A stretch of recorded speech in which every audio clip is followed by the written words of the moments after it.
जनता के सवाल हैं। एक तो लोग महंगाई से बहुत त्रस्त हैं, आपने जवाब दिया गोलमोल, लोगों को समझ में नहीं आया। सॉरी, जो महंगाई पे सवाल पूछा गया था, शायद कब? प्रभु जी ने पूछा था हाँ जी, कि देश में इतनी महंगाई है, उसका आपने बहुत ही डिफिकल्ट आंसर दिया। Difficult? शायद आम आदमी को समझ में नहीं आएगा। मेरे पास किसी का प्रश्न आया कि समझ में नहीं आया मैडम ने महंगाई पे क्या बोला। दूसरा मेरा प्रश्न मैडम बेरोजगारी के ऊपर है। आपने कहा लाखों रोजगार सृजित होंगे।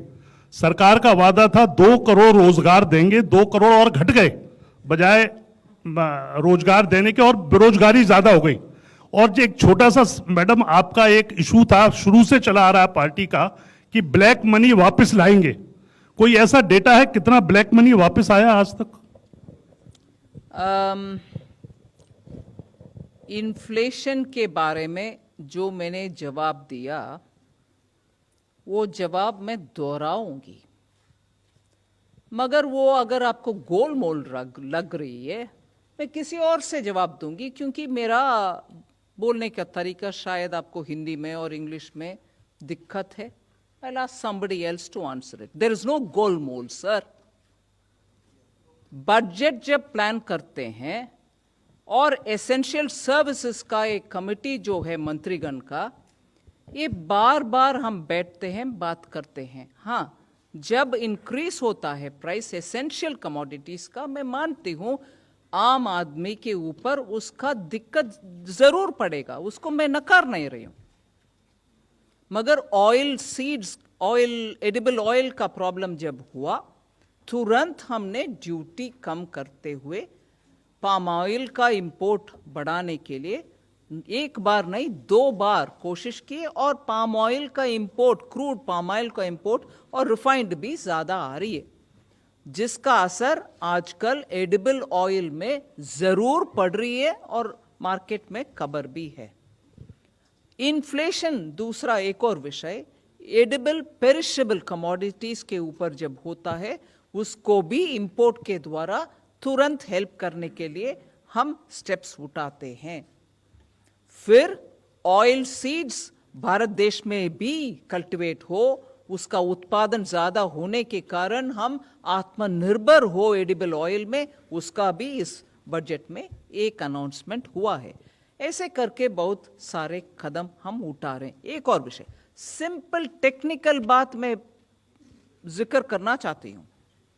हाँ, जरूर जनता के ऊपर प्राइसेस के वजह से जब ट्रबल होता है, उसमें एक्शन लेने का जिम्मेदारी सरकार के ऊपर है और हम बार बार उसके ऊपर कदम उठाते आ रहे हैं।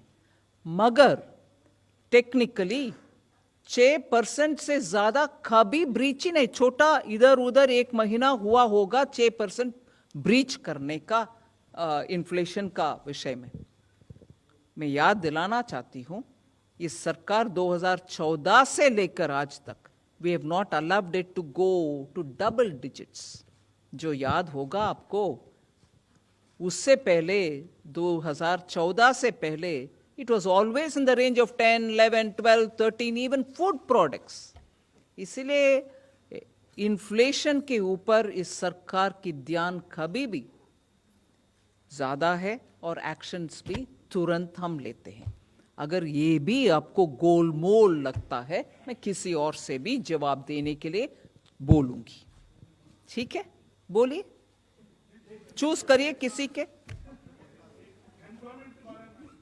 एम्प्लॉयमेंट के बारे में मैं जरूर बोलूंगी। बहुत सारे, मैं भाई साहब, पैंडेमिक के वजह से पूरे दुनिया में बहुत उथल पुथल हुआ, जॉब्स में नुकसान हुआ बहुत देशों में, हमारे यहां भी। मगर हमने आत्मनिर्भर भारत के दौरान बहुत सारे ऐसे अनाउंसमेंट किया जिसमें बहुत लोगों के जॉब्स इंटैक्ट रही। हाँ, जिनको नुकसान हुआ उनको अभी हम धीरे धीरे बहुत स्कीम्स के द्वारा हेल्प करके आ रहे हैं।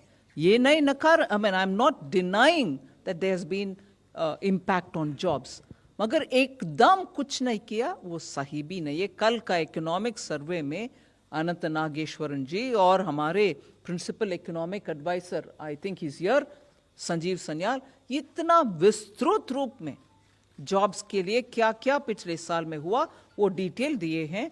मैं संजीव से बोलूंगी, आपको जरा इंफॉर्मेशन शेयर करने के लिए. हाँ, so it will help you to know. Thank you. Number 260. Somanathan wants to. Yes. Just specifically on job. Yeah, but specifically on jobs and specifically what is in the budget. So one is there is an additional 2 lakh crores of lending to MSMEs which is outside the ECLGS. So ECLGS is for those affected. It's an automatic program for existing borrowers. This is for new lending to MSMEs unconnected with ECLGS. 2 lakh crore of additional provision has been made in this budget. ECLGS has, as already mentioned, been expanded for the hospitality and related sectors.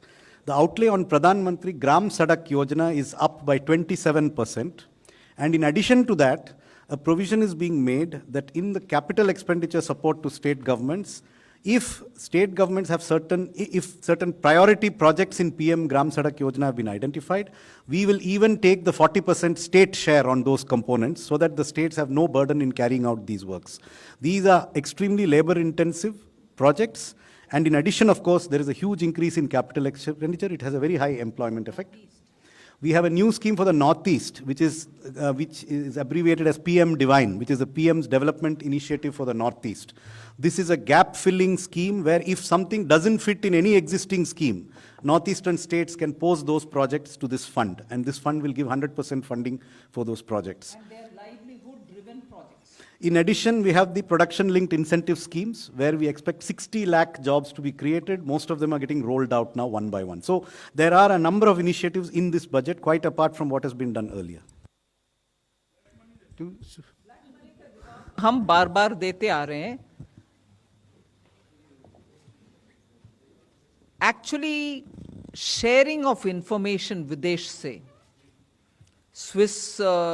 Switzerland से 2018 के बाद में से sharing हो रही है. विदेश में जो अकाउंट्स है उनमें कितना पैसा पड़ा हुआ है उनको वापस ले आने के लिए. सो वो शेयरिंग के मुताबिक जो इंफॉर्मेशन आते हैं उसके ऊपर we are working every account by account for black money to be brought. And another thing, today the NPAs in the banks are coming down. Banks are getting the money back of those who have fled the country. Having taken the money of the banks and having gone out, वो पैसा जब वापस आ रही है वो भी in a way partly black money ही होता है जी, जिसका टैक्स नहीं भरा, बैंक को पैसा चीट करके चले गए. मैं ये नहीं कह रहा हूं पूरे के पूरे वो ब्लैक है, उसमें भी ब्लैक मनी है. अब मोबाइल एक्सेसरीज को लेकर नहीं होगी कोई भी ट्रबल, क्योंकि UNI की हर प्रोडक्ट है बिल्कुल अफोर्डेबल. खरीदिए मोबाइल फोन कवर्स, नेक बैंड्स, ब्लूटूथ स्पीकर्स, चार्जर्स और पावर बैंक जैसी ढेर सारी एक्सेसरीज सिर्फ और सिर्फ UNI की. UNI, born to win. India की ब्रांड इंडिया के लिए.